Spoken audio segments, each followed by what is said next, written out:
अब हम बात करते हैं बेसिक रेडिकल्स की। तो बेसिक रेडिकल्स के टेस्ट को डिस्कस करने से पहले यहाँ पे हम एक चीज़ को समझ लें कि जब हम बेसिक रेडिकल्स को टेस्ट करते हैं तो उसके लिए हमें ओरिजिनल सॉल्यूशन की रिक्वायरमेंट होती है। ओरिजिनल सॉल्यूशन क्या होता है? तो ओरिजिनल सॉल्यूशन हमारे पास वो सॉल्यूशन होता है जो हम गिवन सैंपल से बनाते हैं। अब ओरिजिनल सॉल्यूशन हम बनाते कैसे हैं? तो इसके लिए हम क्या करते हैं कि जो गिवन सैंपल होता है उसे हम लोग टेस्ट ट्यूब में लेते हैं, उसमें हम लोग डिस्टिल वाटर को ऐड करते हैं और डिस्टिल वाटर ऐड करने के बाद हम उसे डिसॉल्व करते हैं। अगर वो उसमें डिसॉल्व होकर क्लियर सॉल्यूशन दे देता है देन ये हमारा कहलाता है ओरिजिनल सॉल्यूशन। लेकिन अगर मान लीजिए कि अगर वाटर के अंदर आपके पास सैंपल डिसॉल्व नहीं होता तो आप उसे थोड़ा हीट कर दीजिए और अगर हीट करने के बाद वो डिसॉल्व हो जाएगा देन जो ऑब्टेन होगा आपके पास सॉल्यूशन वो आपका कहलाएगा ओरिजिनल सॉल्यूशन। इन केस अगर मान लीजिए वो तब भी आपका डिसॉल्व नहीं होता देन आप डाइल्यूट HCl का यूज कीजिए और डाइल्यूट HCl को डालने के बाद अगर सैंपल डिसॉल्व हो जाता है तो उससे जो क्लियर सॉल्यूशन मिलेगा तब हम उसे बोलेंगे original solution. And in case अगर डाइल्यूट HCl भी काम ना करे देन हम उसमें ऐड करते हैं कंसंट्रेट HCl और तब हम उसे डिसॉल्व करेंगे तो हमें जो ऑब्टेन होगा सॉल्यूशन उसे हम लोग बोलेंगे ओरिजिनल सॉल्यूशन। तो जो ओरिजिनल सॉल्यूशन है ये जो आपको सैंपल होगा आपको उसे चेक करना पड़ेगा, वाटर के अंदर डिसॉल्व करना होगा, डिसॉल्व होता है या नहीं फिर उसे हीट कर देंगे या फिर डाइल्यूट HCl या कंसंट्रेट HCl का यूज करके हम ओरिजिनल सॉल्यूशन को प्रिपेयर करेंगे। तो अब आई होप कि आप लोग समझ चुके होंगे कि ओरिजिनल सॉल्यूशन क्या होता है और इसे हम लोग पूरे वीडियो में OS से रिप्रेजेंट करेंगे। तो यहाँ पे हम क्या करेंगे, अगर हमें सबसे पहले हमने कहा कि जब भी हम टेस्टिंग करते हैं बेसिक रेडिकल्स की या कैटायंस की तो सबसे पहले हम अमोनियम आयंस को चेक करते हैं। तो इसके लिए हम क्या करेंगे, टेस्ट ट्यूब लेंगे, टेस्ट ट्यूब में हम लोग ओरिजिनल सॉल्यूशन लेंगे, ओरिजिनल सॉल्यूशन लेने के बाद हम उसमें नेस्लर रिएजेंट को ऐड कर देंगे।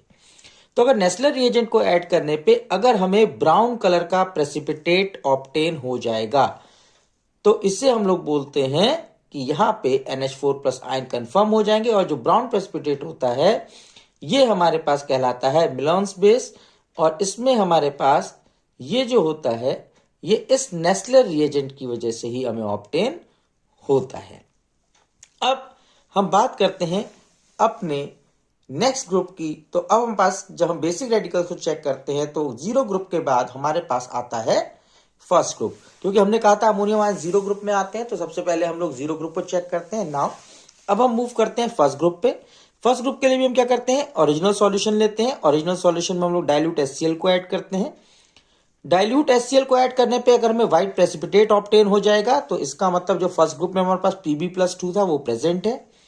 अब हम क्या करेंगे, इसी के अंदर थोड़ा सा वाटर ऐड करेंगे, इसे बॉईल करेंगे, बॉईल करने के बाद इसे थोड़ा ठंडा करेंगे और इसको दो पार्ट में डिवाइड कर लेंगे। अब दो पार्ट में डिवाइड करने पर एक पार्ट में हम पोटेशियम आयोडाइड को डाल देंगे तो हमें येलो प्रेसिपिटेट ऑब्टेन होगा और सेकंड पार्ट में हम पोटेशियम डाइक्रोमेट को ऐड करेंगे तब भी हमें येलो प्रेसिपिटेट ऑब्टेन होगा। तो अगर हमारे पास येलो प्रेसिपिटेट ऑब्टेन होता है दोनों ही केसेस में तो ये कंफर्म करता है कि यहाँ पे हमारे पास फर्स्ट ग्रुप Pb+2 प्रेजेंट है। सपोज अगर मान लीजिए कि यहां पर हमारे पास कोई भी प्रेसिपिटेट ऑब्टेन ना हो और सॉल्यूशन क्लियर रह जाए तो उस केस में क्या होगा। तो अब क्योंकि हमने डिस्कस किया कि ये Pb+2 फर्स्ट ग्रुप यहां प्रेजेंट है, अगर यहां पे कोई चेंज ना हो तो हम क्या करेंगे, तो इसके लिए फिर हम इसे फर्दर प्रोसीड करेंगे सेकंड ग्रुप के लिए। अब सेकंड ग्रुप के लिए हम लोग क्या करेंगे यहां पे कि हम लोग इसमें जब हमारे पास कोई चेंज ऑब्जर्व नहीं होगा ओरिजिनल सॉल्यूशन में डाइल्यूट HCl डालने पर तो हम क्या करेंगे, इसमें सोडियम सल्फाइड के फ्लेक्स को ऐड करेंगे। अब सोडियम सल्फाइड क्या होता है, ये हम सब्स्टिट्यूट की तरह यूज करते हैं फॉर हाइड्रोजन सल्फाइड गैस। तो क्या होता है, ये येलोइश कलर के पतले पतले से चिप्स टाइप का हमारे पास सब्सटेंस होता है जिसे हम इस टेस्ट ट्यूब में ऐड करते हैं और जब हम इसमें इसे ऐड करते हैं और इसे हल्का सा हीट करते हैं तो यहां पे हमें दो चीजें ऑब्टेन होती हैं। पहला, या तो हमें ब्लैक प्रेसिपिटेट ऑब्टेन हो जाएगा या फिर हमें येलो प्रेसिपिटेट ऑब्टेन होगा।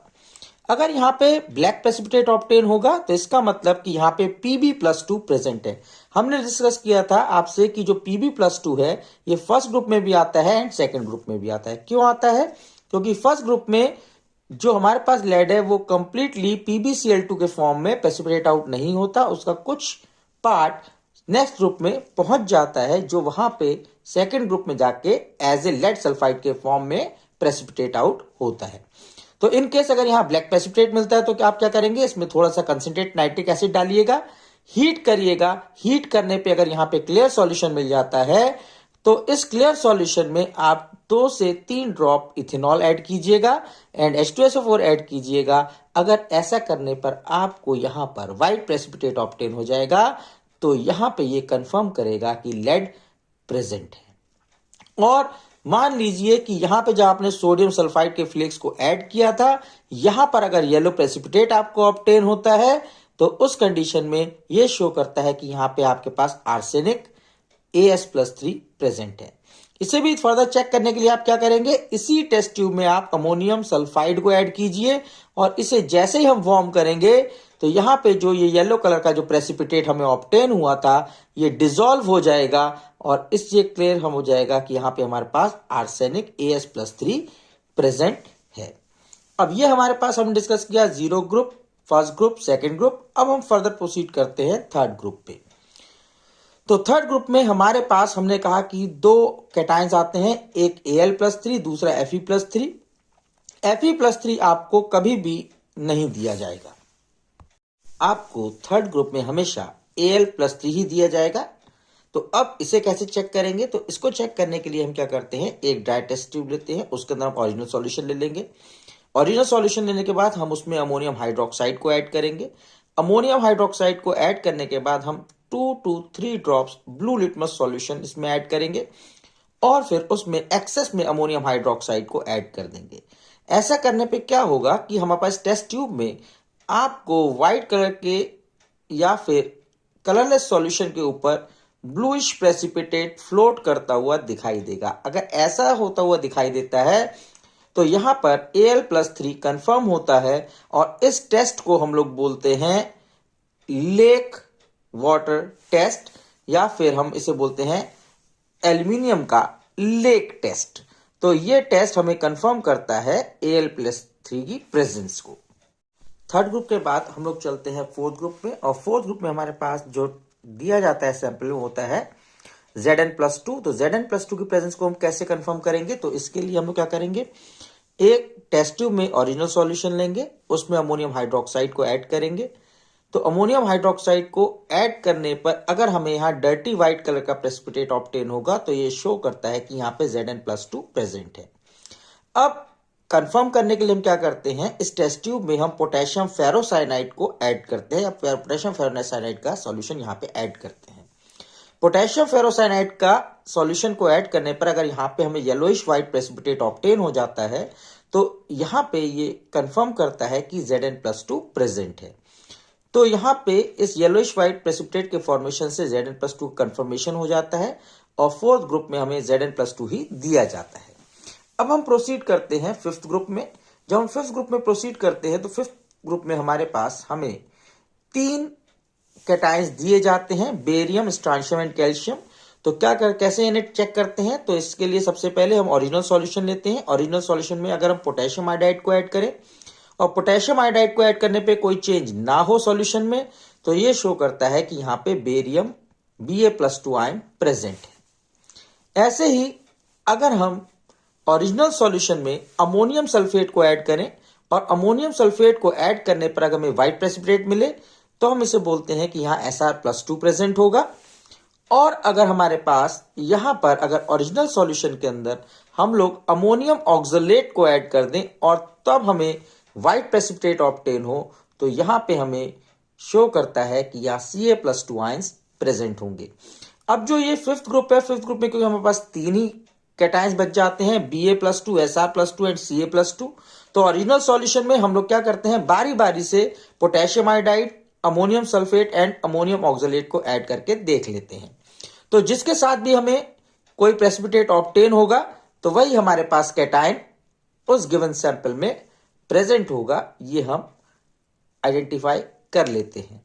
तो आई होप कि अभी हम लोगों ने जो acidic radicals and basic radicals के पार्ट को समझा है, ये आपको हेल्प करेगा आपके प्रैक्टिकल्स में।